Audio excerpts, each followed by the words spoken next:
تو جو کوتاہیاں ہو گئی ہیں میرا مالک جو ہے اپنے فضل و کرم سے ان سے درگزر کر کے اس کو عبادت کی حقیقت میں شمار کر لے گا، اور اس پر جو بدلہ اور انعام اور جو اجر و ثواب کا وعدہ فرمایا ہے اللہ رب العزت اپنے رحمت کرم سے وہ ہمیں ضرور عطا کرے گا ہماری کوتاہیوں کے باوجود۔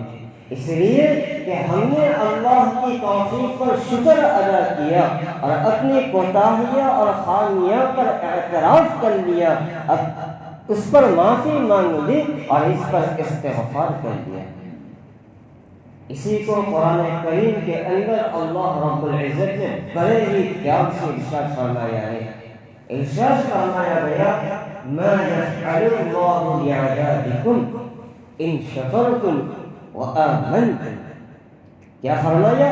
ما يفعل الله بعذابكم ان شکرتم وآمنتم۔ میرے بندو تمہیں عذاب دے کر میں کیا کروں گا؟ کون کہہ رہا ہے؟ اللہ کہہ رہا ہے کہ اللہ تمہیں عذاب دے کر کیا کرے گا؟ اللہ کو کیا مزہ آئے گا تمہیں عذاب دے کر؟ ان شکرتم، اگر تم شکر گزار بنو گے، اگر تم نے شکر ادا کر لیا، وآمنتم، اور تم ایمان لائے۔ تو میرے بھائیوں ہمیں تذبذب کا شکار نہیں ہونا چاہیے، پریشان ہونے کی ضرورت نہیں ہے، اور چھان بین اور تفتیش کرنے کی ضرورت نہیں ہے۔ جب اللہ نے توفیق دے دی، ہم نے اس پر شکر ادا کر لیا اور کوتاہیاں اور خامیاں پر اعتراف کر لیا، استغفار کر لیا، تو اللہ رب العزت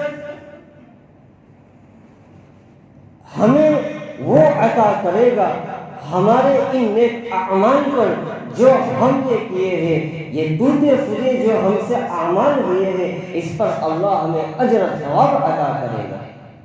ہمارے پاس یہ کھوٹی پونجی ہے، ہم جو اللہ کے دربار میں پیش کر رہے ہیں یہ کھوٹی پونجی ہے، اللہ اسے بھی قبول کر لیتا ہے۔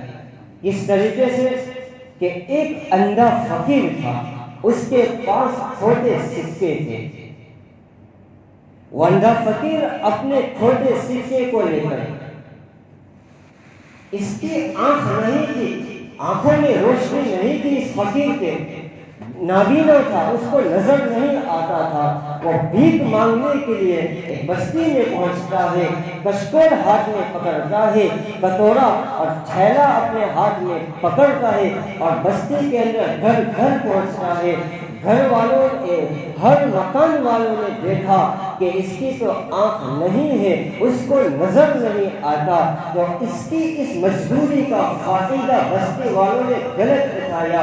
اس طریقے سے اس بستی والوں نے اس فقیر کے ساتھ معاملہ کیا کہ جو صحیح اور ریئلی پیسے ہوتے تھے، اس فقیر کو وہ پیسے نہیں دیے، بلکہ بستی والوں کے پاس جو کھوٹے سکے تھے اس کے کشکول اور اس کے کٹورے میں ڈال دیے۔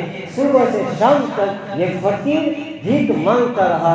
شام میں جب اس کو بھوک لگی تو ایک ہوٹل پہ پہنچتا ہے اور پھر وہاں آرڈر کرتا ہے کھانے کا۔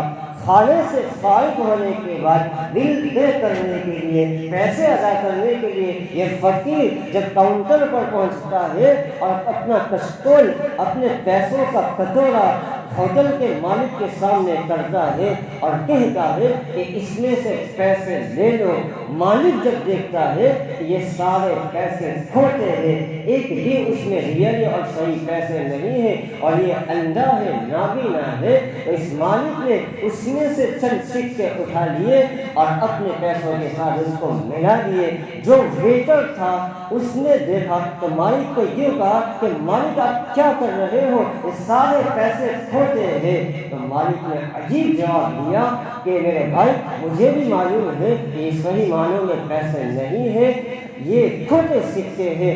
اگر میں اس کو بتلا دیتا کہ بستی والوں نے تیرے ساتھ دھوکہ کیا ہے، بستی والوں نے تیرے ساتھ فراڈ کیا ہے اور تجھے کھوٹے سکے دیے ہیں، تو اس کا دل ٹوٹ جائے گا اور بستی والوں کے اوپر سے اعتماد اور بھروسہ بھی اٹھ جائے گا، سارے انسان کے متعلق یہ کہے گا کہ یہ انسان اتنے خراب ہے، یہ انسان دھوکے باز ہے، یہ انسان فراڈی ہے، اس کا دل ٹوٹ جائے گا، دل رکھنے کے لیے میں نے یہ کھوٹے پیسے رکھ دیے۔ بھائیو، اللہ کو بھی معلوم ہے ہماری نمازیں بھی کھوٹی ہیں، ہماری تراویح بھی کھوٹی ہے، ہمارے روزے بھی کھوٹے سکے کی طرح ہے، اس سب کچھ اللہ کو معلوم ہے۔ ہماری زکوٰۃ کی ادائیگی میں بھی کھوٹ ہے، ہماری خیرات میں بھی کھوٹ ہے، ہر نیک اعمال میں ملاوٹ ہے۔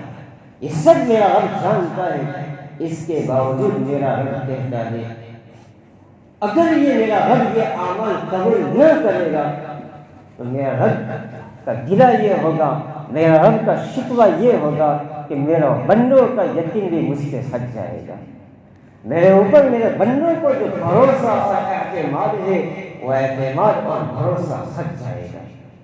تو بہرحال میرے بھائیوں، ہماری یہ جو کھوٹی پونجی جو ہوئی وہ اللہ کی دربار میں حاضر ہوتی ہے، تو اللہ تعالیٰ سے دعا کرنا چاہیے کہ اللہ تعالیٰ ہمارے ان ٹوٹے پھوٹے اعمال کو اپنی بارگاہ میں قبول